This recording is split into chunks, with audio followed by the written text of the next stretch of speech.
ipinagpiling ni Tatay Digong. Duterte po tayo lahat.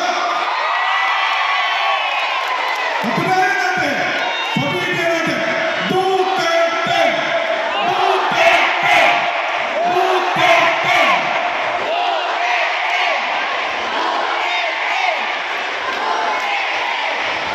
So, nakita ko na po dyan si Atty. J.B. Hindo, si Atty. Vic Rodriguez, at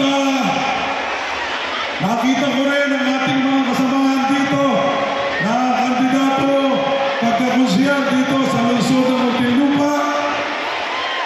At siyempre,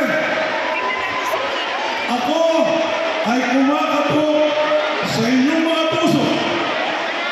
Iboto natin, strike PDP laban, senatorial candidate, Duterte! Alam niyo kung bakit? Alam niyo kung bakit pinagkailangan natin na strike?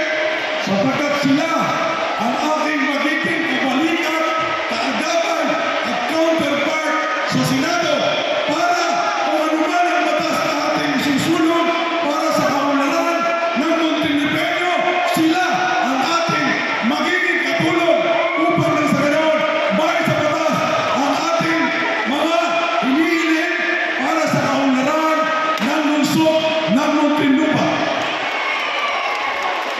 So, mga minamahal kong kababayan, ako, hayanin nyo, samantalahin ko ito.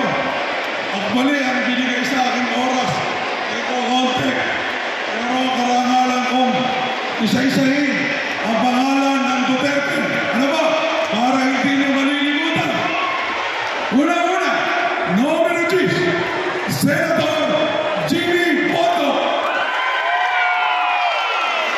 Pangalawa, number 22, Senator Bato de la Rosa.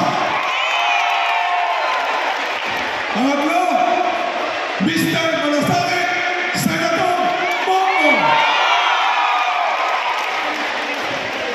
Number 4, number 30, Atty. J.B. Hindo. Number 34, Atty. Raul Lambino. At ito po, ang magdadala ng mabuting balita sa inyong lingkod, number 38, Congressman Rodante Marcolita. Number 42, Doc Marites Mata.